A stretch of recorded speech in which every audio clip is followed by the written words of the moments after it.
What's going on, people? It's your man, Mr. Controversy, here representing the three-point conversion. Did you miss me? And yes, this is my NFL diary. We just finished week 11, going into week 12. But let's talk about week 11. A lot of things went on, a lot of close games, a lot of nail biters, a lot of injuries. A lot of people came back. But once again, like I said, it was a very interesting week. And I mean, hey, that's the NFL. But before we go any further, you are listening to Mr. Controversy's NFL Diary on the three-point conversion station on Spreaker Radio. Shouts out to Big TJ. I got a bone to pick with Big TJ. I'm going to talk about that later on. As a matter of fact, forget that. I got a bone to pick with Big TJ. He has his show on the three-point conversion station, Sports and Nonsense, and he does well. He also has a show on it's called The Show with Monty, the sportsologist, Lamont Brodus. And they had a nerve to put me on the kiddie table. Yes, I said it, at the kiddie table. That's what he said. Because of my statements for saying about Jeremy Langford, Chicago Bears running back. But what did Jeremy Langford do this week? You're going to learn to listen to Mr. Controversy. I'm talking to you, Big TJ. If you're watching this on the threepointconversion.com, the website, or if you listen to the podcast, anybody else who laughed, who enjoyed it, who agreed, was I wrong? No. So why am I at the kiddie table? So he always get on me because I talk about Cam Newton or I talk about Russell Wilson and stuff like that. I'm tired of this. So I'm calling Big TJ out. Yeah, I said, I'm calling you out. Let's do a show where we battling. We'll do a podcast. We'll make it a video, however you want to do it. We'll talk about whatever topic you want to talk about. We'll battle and we'll let the people decide. Let's just do it like that. So anyway, shouts out to Big TJ. Shouts out to the three-point conversion staff, everybody who's participating, who's writing for the website, who's sharing beats for the music. Okay, let's get going. We got to get to this NFL diary. So you know how I do. We got to play this music. Of course, it's by Mr. Sharon Beats, of course. Only person that gets love as far as music on my three-point conversion station. So, you know how we do. First, we got to talk about the counterfeit teams. But I also want to talk about who I think is the best team. Then we have to talk about who's getting too much credit. Yes, you know Mr. Controversy has to go there. Also, I want to talk about how the quarterbacks, we talk about how soft they are. Well, I'm going to tell you why they are not soft. But let's get to it. The counterfeit teams.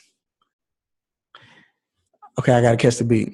Okay, so we got to talk about the New York Jets. Counterfeit. Yes, I said they were counterfeit. Why am I saying they're counterfeit? Well, they're 5-5. They had everybody fooled, including myself. This looked like a playoff team. But after watching Sunday's game, you had to be reminded of they have Fitzpatrick as their quarterback. Yeah, we shame the devil and tell the truth on the show. So Fitzpatrick, he's only good for maybe 3 to 4 games a season. That's how he operates. He's not that good. He's okay, but he's not good enough to take your team to the playoffs. Let's think about it. Buffalo? No. Houston? No. What other team he played for? Whatever it was, no. Or whoever it was, no. So they're not going anywhere. They're counterfeit. But this is a young team. Well, it's a mixed team, I should say that, with a young spirit. So I like what New York is doing. Yes, they're counterfeit. But I say this, if you lose one more game, let's give the team back to the kid. Yes, I said it, Geno Smith. I know you don't like that Glass. Shouts out to Glass, the sage of sports. I know you don't like that, but let's give it back to Geno. It was his team before he got knocked out. Let him have the team. He looked good at the end of the season last year. And he didn't have the weapons that he has now. So if we put him in the quarterback position and have him start for this Jets team, you don't know. Let's see. Let's see. You picked him number one, your first pick. Let's see. Next counterfeit team. Oh my God. How many? I think this is a record. Maybe I should pick somebody else, but as long as they have a winning record and they keep playing like this, they're going to be on my counterfeit team, which goes to the Atlanta Falcons. Jeremy Steed, I see you. This is for you. Counterfeit. Come on, Falcons. It's like every team that you play, every weak team that you play, you barely win or you lose. What's going on? So you had a chance to beat an Andrew Luck-less team. So you have the 40-year-old Matt Hasselbeck. Yes, I know Hasselbeck. He's a pro. But you were up, what was it, 21-3, something like that, 21-zip? I don't know. I was watching my Bears game. But you had the lead at home. What happened? Matt Ryan, counterfeit. Can I give a player counterfeit? If it's going to be counterfeit, it's going to be Matt Ryan. I don't know what's going on with Matt Ryan. Matt Ryan, this was a guy that you could count on. If you were down, he was going to lead you to a victory. Come back and win. Even if he wasn't down, he would sustain a lead. Has all the weapons. Yes, they try to go to Roddy White. I think that was kind of shut up everybody who keeps talking about that. But still, it didn't work. Julio had a big game. Now, true enough, Devontae Freeman, he gets a concussion. He started off, he had 43 yards on 3 rushes. So, he was off to a big game, but that could put a damp on your team. But you still maintained and built the lead without him. So how can you lose the lead to a team quarterback by Matt Hasselbeck, a 40-year-old quarterback? Counterfeit. My last counterfeit team, the Oakland Raiders. Counterfeit. I know that's wrong because Oakland, they're young, but they're counterfeit. Hey, they got to grow up. This was the team looking good. You lose a very good Minnesota team at home. Not mad at you. Should have won, but hey, a good Minnesota team. Then you lose to the Detroit Lions. Yes, you were in Detroit, but you lost to the Detroit Lions. And the Detroit Lions didn't even play well. You couldn't muster up any offense. Amari Cooper, hey, man, I know you're a rookie. I'm not trying to give you the counterfeit tag just yet, but you reaching for it. But you going through rookie wall. I give you that. Okay, I'll stay off you. Latavius Murray, what are you doing? All this big hype. Maybe that was fantasy. Maybe that's why we shouldn't listen to fantasy all the time. It's reality. But anyway, the problem with the Oakland Raiders, I think they'll be all right next year. Like I said, they'll get to 7 to 8 games, which is better than what most people thought, and which is an upgrade. But at the same time, I don't think they have the right coach. I don't think a defensive coach should be the head coach for this type of team. You need an offensive minded coach with a great defensive coach. So I don't see Oakland making to the playoffs. And sorry, but they're counterfeit. So let me talk about the best team right now in the NFL. The best team in the NFL, I have to give it up to the Arizona Cardinals. I know you thought I was going to say, what, New England Patriots or Carolina Panthers? Yes, they're all good, but Arizona, their defense is playing great, have outstanding players. Also, you got to think about this. They have this old guy that's supposed to have been retired who has had 2 ACL injuries, and yet still, I think he should be the MVP. And the game they just had against Cincinnati, how they had to battle back, best team clearly in the NFL. If they're down, they can come back. If they have a lead, they can protect it. Carolina, if they're down, I don't see them coming back.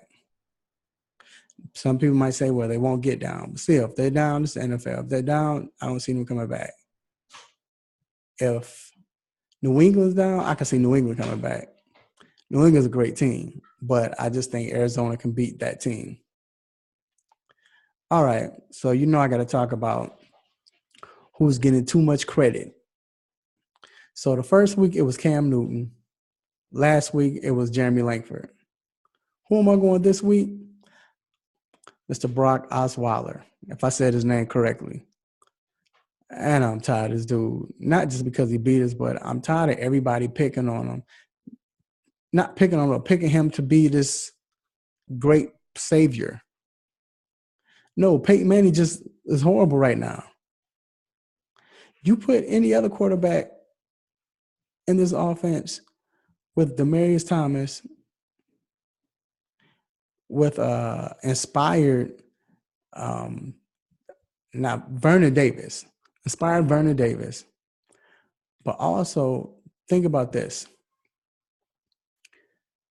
Sunday, he played good. When I talk about who's getting too much credit, it's always going to be somebody who deserves credit, but they're just getting too much. Okay, so Sunday against the Bears, the running game, they played. The running game went well. Matter of fact, which is a shame for the Bears, but don't let me get started on the Bears. When is the last time you seen them run like this? It was against the Packers.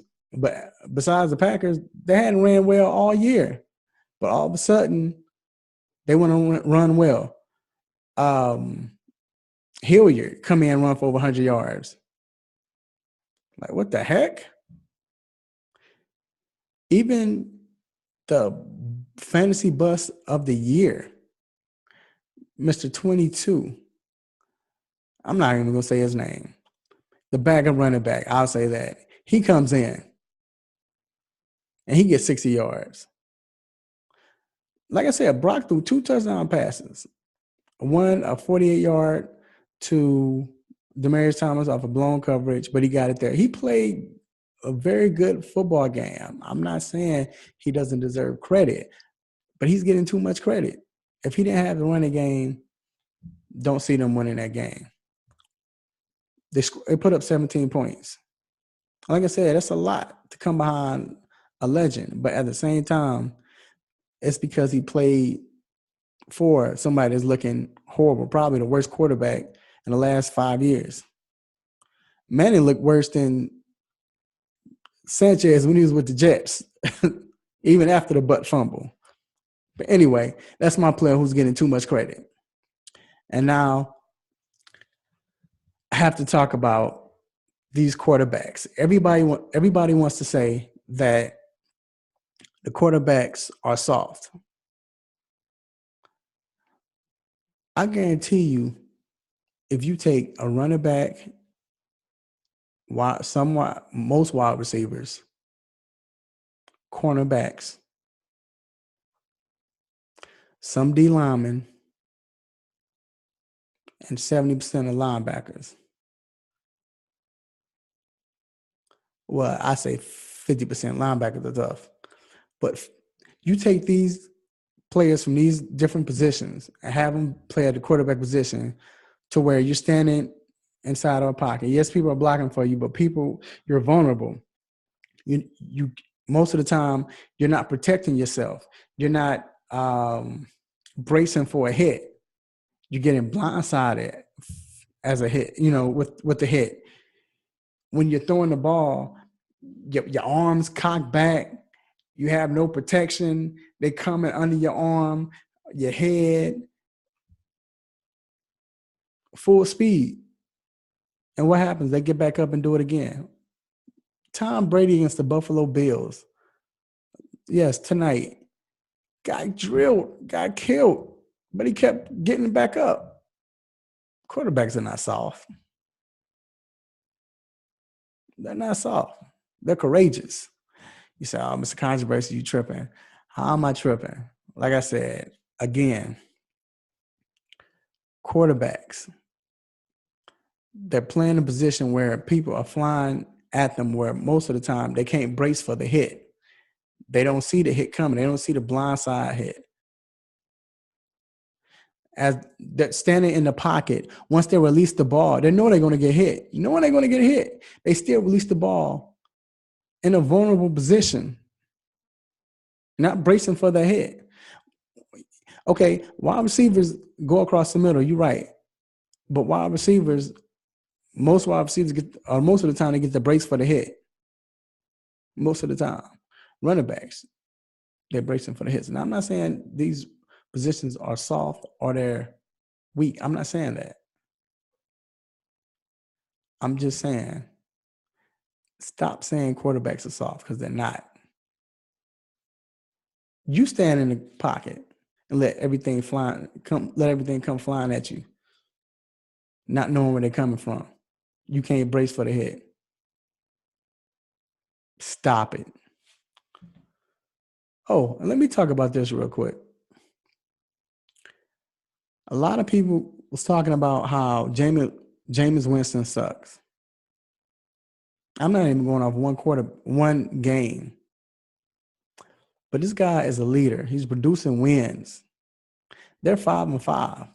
Most people thought they wouldn't win 3 games. They're in the playoff hunt. They're a game outside making the playoffs. A Jameis Winston team. This guy's a leader. He's a very good quarterback. He's better than Marcus Mariota. I said it. Now, Marcus Mariota is still good. I like Marcus Mariota. But I would take Jameis Winston in a heartbeat over Mariota. Do you see Mariota leading that team? No. Mariota's doing what the coach tells him to, and he's doing well. But Winston is a leader.